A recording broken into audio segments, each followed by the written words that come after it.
It seemed very important from the start to have her engaged and involved and interested in the royal politics. I know those men and how they plot in their secret councils when I've been sent away. This is a long road, and it's a long learning process, and you don't just get everything all at once. The events of episode 2 domino into everything that's going to happen from there.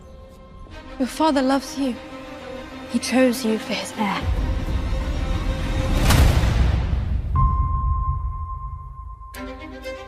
We're talking about 6 months since Emma's death. We wanted to capture the idea that Rhaenyra, in spite of her being made heir, continuing to be the cupbearer with no real change in her life. So everyone kind of resents her, and they question her, and they belittle her. So it's a bit confusing, I think. She feels very small. She still has to study at her dad's feet, and that doesn't mean that she suddenly has a voice at the council, and I think that all that stuff is really important for the kind of gradual evolution of Rhaenyra's character. I only meant that we should at least... Perhaps there's some better use for the princess's talents. Why don't you take the princess to see about the new Kingsguard posting, Lord Commander? A fine idea, Your Grace.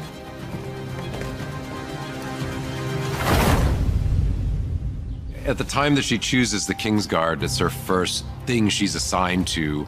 It's something that's done offhand that does influence the course of a lot of events. Sir Criston Cole. She smartly sees, and the thing where you start to see the calculations of a future sovereign political operator is that in this time of great peace, not many of the knights that are going to be put before you have any more than tourney experience. I choose Sir Criston Cole.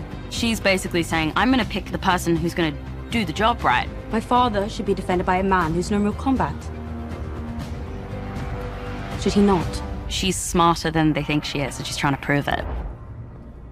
You've got 2 great female characters of the story getting a scene together. We were aware that we needed to differentiate this scene from all other scenes. I understand the order of things. I'm not sure you do. The important thing for us was to look at the way the patriarchy sees and conditions women to believe that they are of lesser value, and the way that women in power treat women in power. When I'm queen, I will create a new order. Oh, I wish that could be Rhaenyra. But the men of the realm already had their opportunity to appoint a ruling queen at the Great Council, and they denied it. They denied you, Princess Rhaenys. There's something in Rhaenys that actually, it perversely wants to cling to this idea that it is just that the status quo is fundamentally sexist and that the patriarchy cannot be touched. I mean, really, it's the theme of the series, this particular story. Rhaenys is right. She saw it happen to her at the Great Council. She sees the same thing happening in a different way to Rhaenyra. Men would sooner put the realm to the torch than see a woman ascend the Iron Throne.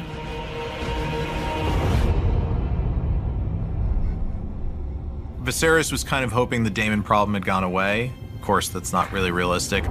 Taking Massaria there, setting up on Dragonstone, all of it is Daemon's search to find out, who he is and where his place is. This is an abomination. With every breath you soil your name, your house, and your brother's reign. I think Rhaenyra's arrival saves probably a lot of lives, but it changes the tone. It's the thing that she's been building towards the entire story, which is wanting to do something to show her mettle and show her worth as the heir to the throne. And she does it in a unique way because she's able to fly a dragon, but she's also one of the few people in the world that Daemon will listen to. She identifies with Daemon very much in that he's trying to get rise out of her father, but she also feels somehow that he has chosen to kind of get at her as well. He sees her as part of the problem, and she didn't choose to be heir. She did not wish to have something taken away from him, and I think she's venting to him as well.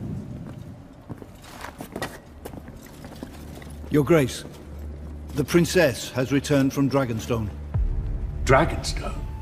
Viserys is very protective of Rhaenyra, whereas at the same time can see the potential within her. May I sit? He sees in her his wife, and he understands that this is why she was a good choice to be made heir. They find an understanding, and actually it allows them to talk about Emma in a way that they haven't before. Without her, the Red Keeper's lost a warmth, and I dare say it will never recover.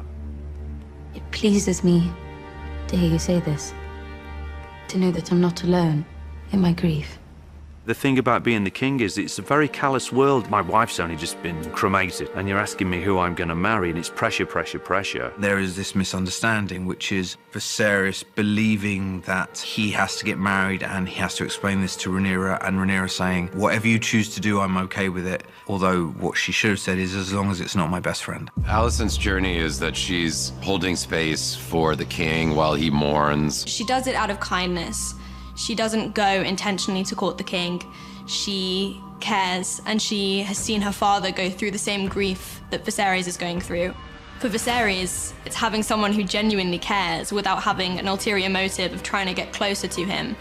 And for Alicent, it's just someone to be with where she feels comfortable and not overlooked. We really needed to take our time to show not only the courtship of Viserys and Alicent, but also the political maneuverings to make it happen, and to understand that Viserys is choosing her kind of against his own self-interest in many ways. I intend to marry the Lady Alicent Hightower. You can't tell every story, so where are you going to iris in and focus your storytelling time? It felt like Viserys' eventual decision to choose Alicent next was a big one, as that's going to have so many repercussions down the line.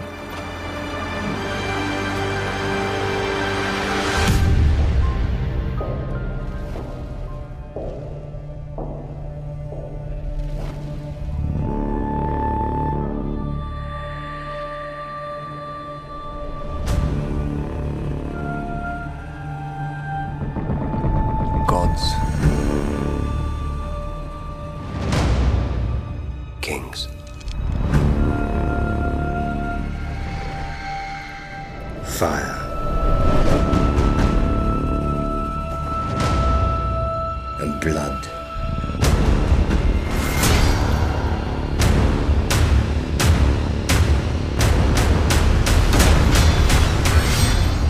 Dreams didn't make us kings. Dragons did.